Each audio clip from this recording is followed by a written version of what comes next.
Welcome to the WWE Podcast, your number one source for the latest in WWE news and straightforward analysis. Are you ready to get this thing going? Give me a hell yeah! I said give me a hell yeah! Then let's get this show started right now.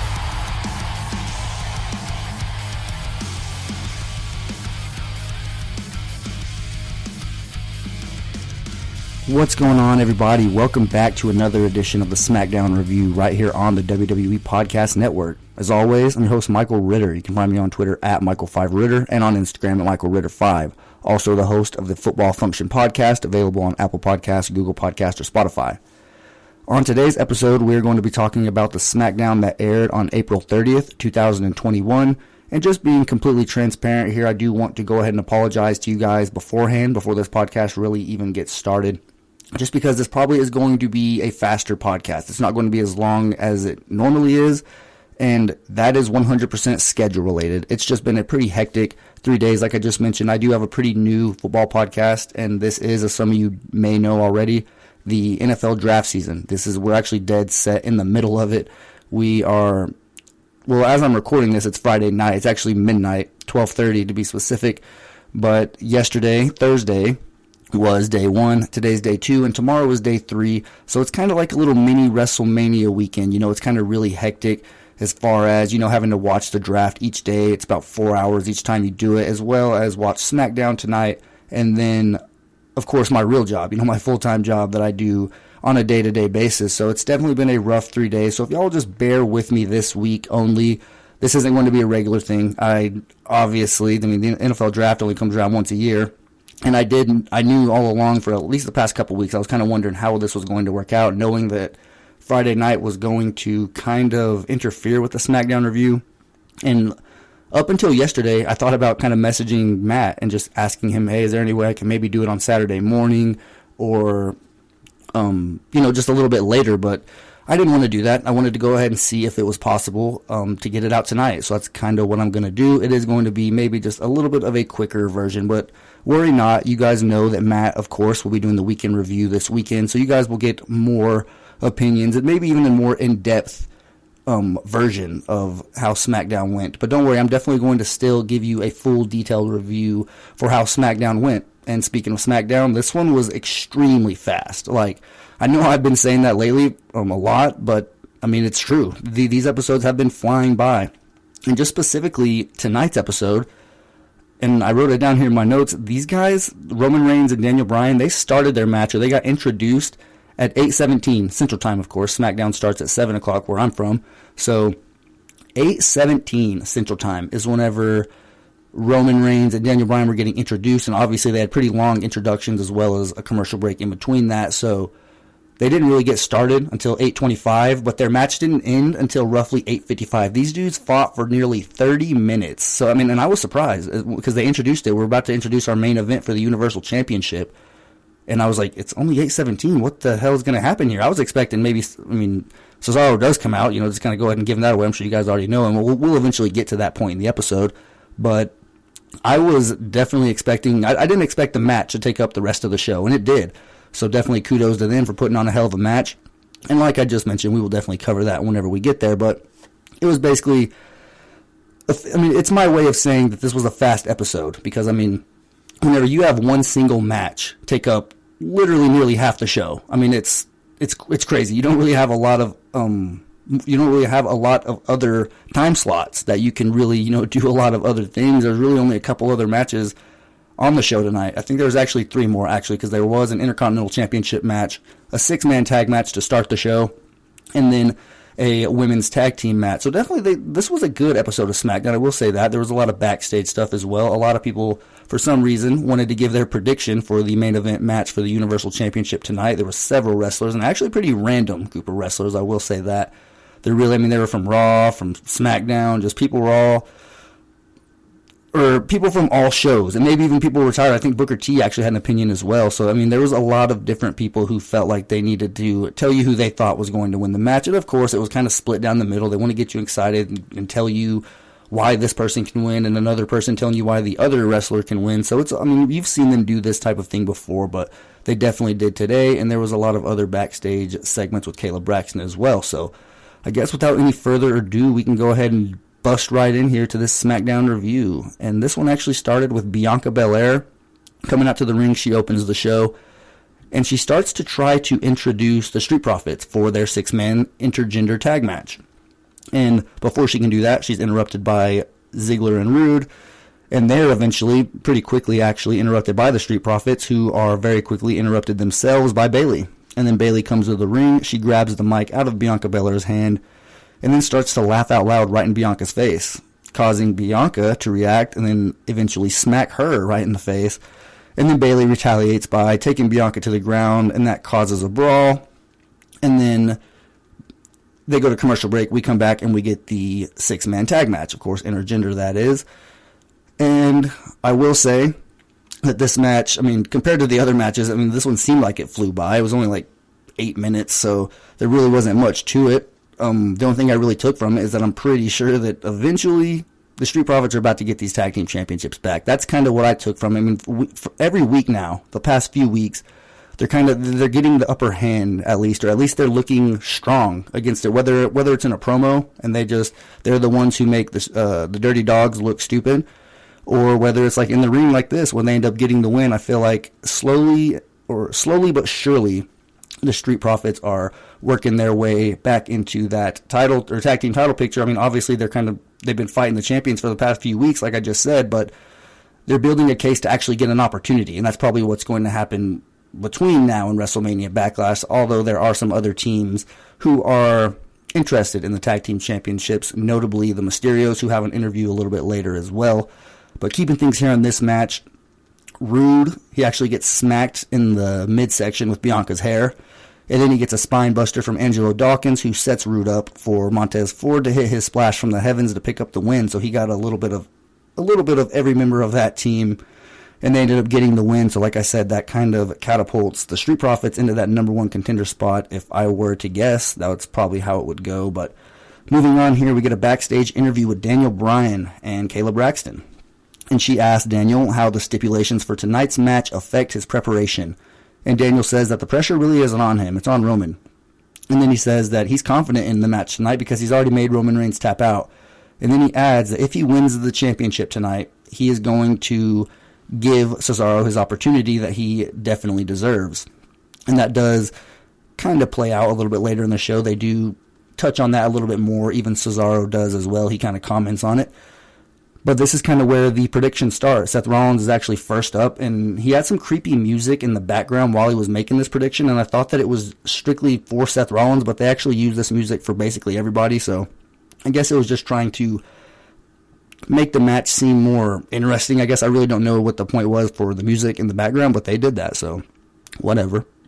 But anyways, Seth picks Cesaro, he picks Daniel Bryan. I don't know why I said Cesaro. I guess it's because he eventually mentions Cesaro in his little promo here, but he picks Daniel Bryan, surprisingly, to beat Roman Reigns. But he says after that Cesaro isn't going to get that opportunity that Daniel Bryan promised him because he won't make it past next week. And then they go ahead and advertise that Seth Rollins and Cesaro are going to have a match next week on SmackDown, which is going to be a throwback episode of SmackDown, I guess. They actually showed the old school logo, and hopefully, I saw a picture of it online, and there's already been a little bit of speculation, even by the WWE on Fox Twitter handle, that they might bring back the fist, the SmackDown fist from the stage, and I would be extremely excited about that. You guys know how much I love the Ruthless Aggression era, so if they were to bring back that SmackDown stage, I feel like that would be, they might as well just bring it back and leave it. I feel like that's just a part of SmackDown. It would just add a nice little touch there, but like I said, Seth Rollins picks Cesaro, or I almost did that again. He picks Daniel Bryan to win tonight's match, and then he says that Cesaro isn't going to win next week whenever they fight, so moving on here to the tag team women's picture, and Shayna, Nia, and Reggie are actually attacked backstage by Natty and Tamina before their match that takes place next. And during their match, this one really wasn't too exciting, honestly. I will say that Tamina actually did pretty good, and I'll get to that here in just a little bit. But Shayna, one thing I wrote down here in this one is that she connected on a pretty brutal knee shot to the face on Tamina. She was in the corner, and they actually replayed it, and I thought it looked bad in real time, but whenever they showed the replay, I was like, oh, man, she really did connect there. But so shout out to Tamina for taking that shot like a champ and finishing the match, because surprisingly, Tamina actually carried this match for her team, and I feel like that was, on purpose. They definitely wanted to give her that shine, but me personally, I feel, and real quick, Tamina did end up beating Shayna Baszler after hitting the Superfly splash off the top rope, but I asked myself during this match, am I coming around on this team? Just strictly because, like I said, that they had a good match, and I do think that this was Tamina's best performance. And you guys know how I feel about her. I'm not going to backtrack saying that I think she's all of a sudden some great wrestler, and she's polished, and this and that. You guys know how I feel, and I've basically said all I can say about that.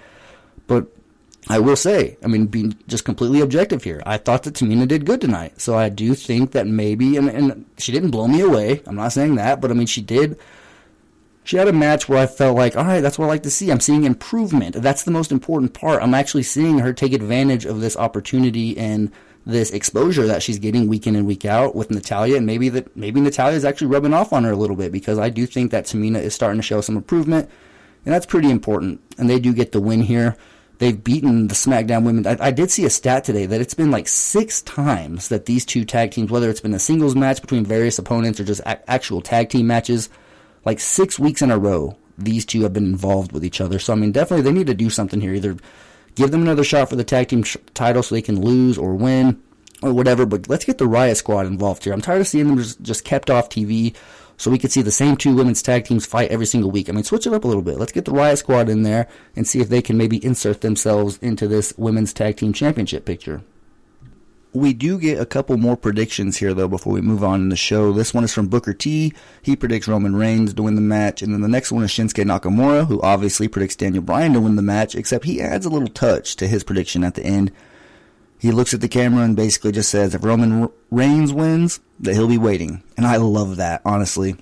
If Roman Reigns can go from Cesaro to Shinsuke Nakamura, I think that'd be a way to get him literally all the way through SummerSlam, heading into Survivor Series, because you can really milk those feuds. Cesaro and Shinsuke Nakamura are both, more than capable of being worthy opponents for Roman Reigns. I feel like you can get a lot from those storylines, maybe more Cesaro than you could from Shinsuke Nakamura, just given that they've kind of already started to scratch the surface on Cesaro, and you can kind of see where they're leaning on as far as the angle, given that he doesn't feel like Cesaro is worthy of getting a championship opportunity, so he's really not going to give it to him just flat out. He's going to have to earn it, however that is, and that's just basically kind of what they're leaning on here with Cesaro. I'm not sure what they would do with Shinsuke Nakamura if he got that next opportunity, but I'm sure they'd do something. They're already kind of leaning towards just people are starting to look at Roman Reigns like that bully, and you can kind of tell just everybody is eventually kind of just starting to get tired of it on the roster, or at least that's kind of what they're portraying on camera. At least that's what I got with Shinsuke Nakamura tonight. Just, he's had it with Roman Reigns and Paul Heyman and Jey Uso, and if he gets a chance, he's definitely going to try to take that championship away from Roman Reigns. But moving on here to another backstage interview, this time it's Kayla Braxton with the Mysterios, and then she brings up the possibility of them becoming tag team champions, the first ever father and son tag team champions. Michael Cole actually mentioned that it'd be the first time ever in WWE, so what's going to happen. That's another thing that kind of confuses me. I brought this up a little bit earlier whenever I mentioned the Mysterios, or whenever I was talking about the tag teams, is that the Street Profits, in my opinion, seem like they're the next team in line to not only have an opportunity, but actually take those championships away from the Dirty Dogs. But they're kind of keeping the Mysterios in the back of your head here, so you can't forget about them. And somehow, some way, you know that they're going to find their way into this and ultimately probably win. They're not telling this whole first time in WWE history for nothing. You think they're going to put that in your head and not do it? They're probably never going to have this opportunity again, at least for a long time. How often do you get somebody who is capable enough to continue being a WWE superstar while his son is in the WWE? You have to be a physical specimen, one of one, pretty much, because, it does not happen these days. Maybe even ever. Just being completely honest, I don't know if that's ever happened. Just as far as both people being active wrestlers on the roster, that's crazy to actually think that that's a thing that's happening right now. They might actually win the tag team champions or the tag team championships. Sorry, guys. Like I already said, it's freaking late here, so I am trying to get through this. Up next, we get Aleister Black, and he reads another chapter from the Tales from the Dark Father, and this one's called Reality, and he kind of starts talking about a kid going through high school, maybe trying to relate a little bit more to his early days. And I know he actually referenced his father and obviously Tales from the Dark Father. So, I mean, I definitely think they're starting to touch a little bit more on this. I didn't get to pay as close of attention as I would have liked to. Like I said, it was a freaking busy night. So this is something I'm definitely going to have to go back and rewatch. I'm probably going to rewatch last week's too, just to actually focus more on what exactly Aleister Black is trying to say. But I do think he's getting, just literally from last week to this week, and from what I did notice from what I watched of this segment, is he's starting to, at least from what I can tell, I mean, and he's a pro's pro, so he would probably make almost any gimmick work. But I do feel like, okay, maybe he's gonna do something with this. Like I feel like, and I could be completely wrong here, just with his words, I feel like he might have been a little bit more articulate and a little bit more elaborate, if that's the right word to use there, as far as like what he was more clear with what he was trying to say, I guess, is what I'm trying to say, even though I didn't really watch it. That's just what I picked up from him. So I'm sure if I were to actually, sit down and really focus on this segment by itself, I'd probably pick up a lot of what he was trying to say, and I definitely need to do that for sure. But up next, we get another pick. We get two, actually, both from members of the New Day, and they split. Xavier Woods picks Daniel Bryan. Kofi Kingston picks Roman Reigns. So that's their way of letting you know that this really could go either way. I mean, the current or the former tag team champions over on Raw can't even agree on who they think is going to win this match. So as far as WWE is concerned, they were trying to make you believe that this match could literally go either way. Moving on here, we get the Intercontinental Championship match between Biggie and Apollo Crews. And this was a back-and-forth match. It lasted about 13 minutes before Biggie hit the big ending on Apollo Crews and was seemingly about to win his Intercontinental Championship back. But Commander Aziz pulled him out of the ring and attacks him, causing a disqualification. And then Kevin Owens runs out to basically even the odds a little bit, get a little bit of revenge on Commander Aziz himself. So he starts to attack Aziz and Apollo, eventually get some help from Big E, and they start to brawl. And as Kevin Owens and Big E were finally getting the upper hand, Sami Zayn comes out of nowhere and then hits a haluva kick on Kevin Owens, basically ending that, stopping it in its tracks, because then Apollo Crews and Commander Aziz were able to basically just get back in control, put a beating on Kevin Owens, and then eventually, as this was over, Sami Zayn grabs the Intercontinental Championship and then takes his sweet time handing it to Apollo Crews. Apollo Crews doesn't like that. Him and Commander Aziz both get kind of upset that Sami Zayn was even holding it, and then Apollo had to say multiple times, "Give me back my title." And then Sami basically tries to save face a little bit and hold up, or he tries to just make the situation a little bit less awkward, to say the least, I guess. But he tries to hold up both of their hands in victory, Apollo Crews and Commander Aziz. But he leaves Commander Aziz's right hand free, and then he eventually, as you would expect, hits the Nigerian nail, and Sami Zayn gets just basically knocked out. I mean, not knocked out. I don't know what that move would do. I'm not sure if he hits you in the neck, so if you're down there just gasping for air, it looked like that's what Sami Zayn was doing, or if he just gets you in the side of the head, just making it a very intense shot that is likely going to put you out for the count. So either way, they're trying to put that move over, and Big E and Kevin Owens were both having a hard time, even 2-on-1, taking down Commander Aziz. If it wasn't for Sami Zayn coming out there, I mean, I'm really not sure what was going to happen. They were finally starting to get the upper hand, but Commander Aziz was fighting them off pretty well, so I was thinking, oh man, they're really trying to make this dude look like a badass here. So it looks like that's what they're going to do with Commander Aziz. They're going to make him SmackDown's version of Braun Strowman, or at least try to. They're going to try to have that fear factor, just make us be scared that this is the giant over here and nobody's going to have a chance to beat Apollo Crews as long as he's around. And I'm not sure if I believe that. I mean, I'm not too high on Commander Aziz yet. I mean, I'm not, like I said, I think his outfit needs work. He's too tall to just wear a little jacket like that. I mean, give him an outfit that fits his size, like make him look more scary. Right now, he just looks like a guy wearing a jacket that's supposed to be like for a 15-year-old boy. So I don't really know what I'm supposed to think about Commander Aziz right now. But I'm going to give it some time. I'm going to see if maybe he can get a little bit more comfortable himself in this role, and then, just go from there. Because I do think he's going to be sticking around. I don't think they're going to throw this Apollo Crews gimmick away anytime soon. And I do think that Commander Aziz does add something to Apollo Crews. So I'm fine with it. I do just want to see a little bit of improvement all around, from his gear to his performance, maybe even get a little bit of mic time just to hear a little bit about him and why he's helping Apollo Crews, because, I mean, apparently he came out of nowhere, so I want to know where he came from and why he decided to help Apollo Crews. But moving on here, we get a couple more picks for the match. First one's The Miz, and of course he's going to pick Roman Reigns to win, given that him and Daniel Bryan have never really been that friendly to each other. Cesaro makes his pick next, and then he picks Daniel Bryan to win.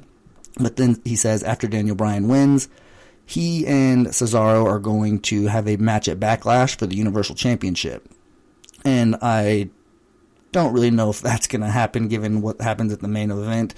So Daniel Bryan might not be holding that Universal Championship at all ever in his career, because apparently he is off of SmackDown given what happens here a little bit later in the night.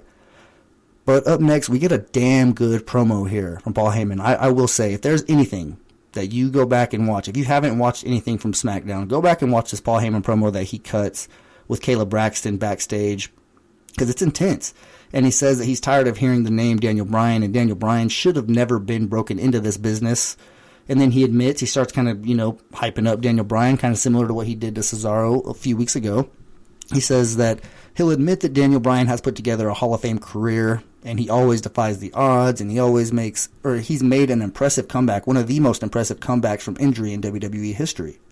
And he continues to praise Daniel Bryan for numerous other things before eventually just saying that none of that really matters, because he's not going to win the championship tonight, and then he will never be allowed on SmackDown again after tonight. So, and man, I wonder what they're going to do here, because how the night ends, it kind of sets it up like Daniel Bryan might be taking some time off, and I'm not really sure what that leads to, because he's already said this might be his last run in WWE, so what's the time off for? Like, I don't know. We'll get there in just a little bit, but that's just definitely something to think about here, if Daniel Bryan really is. And I was kind of thinking about that towards the end of the match, whenever it was going on.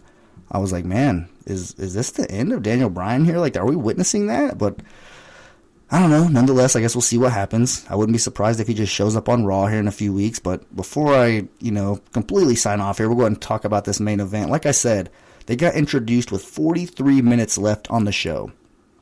I know that's real time. Commercials are included and a lot of other stuff as well. But still, I mean, I cannot remember the last time I saw an advertised main event get introduced that early. I think even getting introduced around like 8:30 is pretty early, because that's 30 minutes. So you add an extra 15 minutes on that, and I am completely surprised that that's what they did. And then they also debuted Roman Reigns' a brand new theme song here. I definitely wanted to touch on that. It's going to take a little bit to get used to. I mean, like you guys all know, Roman Reigns has always had the same theme song for God knows how long. And I do like this one. I mean, it's catchy. It's going to take a little bit, like I just said, for me to actually, remember, because I don't even remember what it sounded like right now. I just remember as it was going on, I was thinking, all right, I can get used to this, but it's definitely going to take a little bit. So I'll have to go back and re-listen to that, but I do think that it is ultimately a good theme song, and he needed a new one. So I am glad that they went ahead and did that, because, I mean, that's pretty much the only thing that was connecting him to his old character. Now he's pretty much all the way a new guy, 100%, a new look, a new attitude, just a new version of himself completely, and now a new theme song. So it's definitely, the full package. Roman Reigns is completely just fresh coat of paint, 100%, and that's exactly what he needed. But moving on here about the match, one more note here, no Jey Uso. He wasn't in the match at the beginning, that is. I mean, he does make an appearance late, but I wrote that down here in my notes that he didn't come to the ring with Roman Reigns. So I thought, all right, Daniel Bryan, Roman Reigns, they got all this time left on the show. They're going to give us a hell of a match. And that's pretty much what it did. I mean, it was definitely extremely long, slow-paced. Daniel Bryan escapes from a guillotine and then puts Roman Reigns in the yes lock, who eventually escapes from that, the yes lock as well. So they were kind of reversing each other's submission moves for a little bit there. But not for every submission they were not able to break out of, just strictly because Roman Reigns locks in the guillotine one last time, and he locks it in good. He actually has to do it with his left hand. They made sure to point that out. He wasn't able to do it with his strong hand because of Daniel Bryan's ability to escape. He locked it in, and once you saw his legs wrap around Daniel Bryan's waist, you know that it was only a matter of time, and that is what happened. Daniel Bryan passed out, and the referee rang the bell, and that is it. After nearly a 30-minute match, Daniel Bryan is officially banned from SmackDown. He is not the Universal Champion, and he probably won't get another opportunity at that championship for the rest of his career. I mean, if I was a betting man, I would expect this is the last that Daniel Bryan's going to get a shot at that title. He probably has, I'd say, maybe like a 10% chance of getting a shot at the WWE Championship, although I don't think he's going to win it, but I do think he might have a shot at some point before he's officially done. He has another chance to go for that belt, but I don't think he's going to get another shot here at Roman Reigns, just because, I mean, he's had enough. He's had enough shots. He never really earned or deserved any of them. So the fact that he has gotten this many just speaks volumes for how popular Daniel Bryan is, and how the fans, although there are some that complain about it, for the most part, they don't mind seeing Daniel Bryan involved. And I hope they enjoyed it, because if everything goes as planned, or at least according to the angle that they're running there, Daniel Bryan might be out of the picture for a little bit, because after this match, Roman Reigns tries to hit the concerto on Daniel Bryan, but very fastly Cesaro runs out to the ring, and he starts to attack Roman Reigns. And that's whenever Jey Uso finally comes out and makes his first appearance of the night, and he ends up saving Roman Reigns.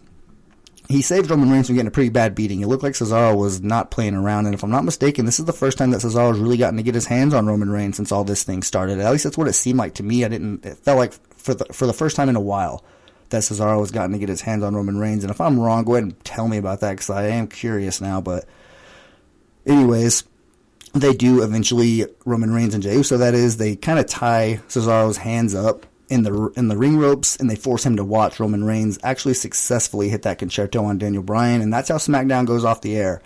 So they want you to know that Daniel Bryan is definitely effed up, to say the least. He got hit with that concerto, and that's what put Edge out for a pretty long time, at least in storyline code, I guess you could say.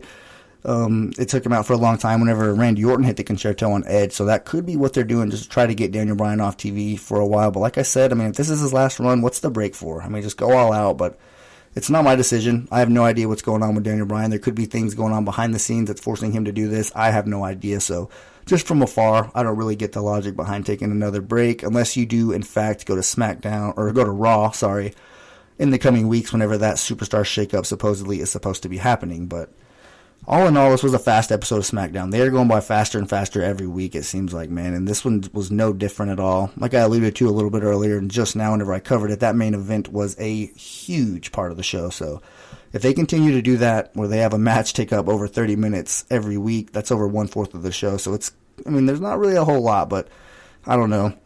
I like what SmackDown's got going on for the most part. You can tell they're continuing their feuds. I'm interested to see how it goes after WrestleMania Backlash, just to kind of see, whenever they officially turn the page from those WrestleMania feuds, what direction some of these guys go, and especially the championships. I'm kind of curious about that Intercontinental Championship. It seems like maybe Sami Zayn might be peeking his head in that picture a little bit.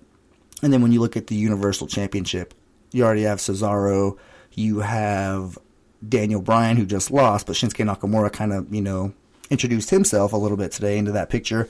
And then Seth Rollins. I mean, I know that's kind of a little bit of a wild card here, or a dark horse, but I mean, he mentioned Roman Reigns today on the show. That's the first time he actually really mentioned him, and just basically said, given how long I've known Roman Reigns, it's kind of crazy that I'm picking Daniel Bryan. So maybe him picking Daniel Bryan might come back up, but I don't know. I've kind of thought that a lot here with Roman Reigns, thinking that they might tie back on some of these things that have been said about him over the past few weeks, but they really haven't. So that could be another thing that just goes completely under the radar. But anyways, that's the show, guys. Like I said, I'm sorry that it wasn't as long as what it normally is. I definitely don't like having short episodes, but at the same time, it's almost 30 minutes, so I didn't make it too short, but I wanted to for sure get an episode here for you guys before the weekend starts and before I officially end this whole draft season and my schedule cools down a little bit as far as podcasting goes, because this is definitely time consuming as far as making multiple shows a week. I know Matt knows all about that, especially whenever you're new at it, kind of like I am, especially with my own show. It's definitely a lot to take in and a lot on your plate. But once again, I want to thank you guys for listening to the show. If you're a first-time listener, thank you for choosing this podcast. If you're a regular listener, thank you for making this part of your weekly routine, and I hope you will continue to do so. Like I just said, guys, I hope you all have a great weekend, walk passionately in the direction of your dreams, and I'll talk to you soon.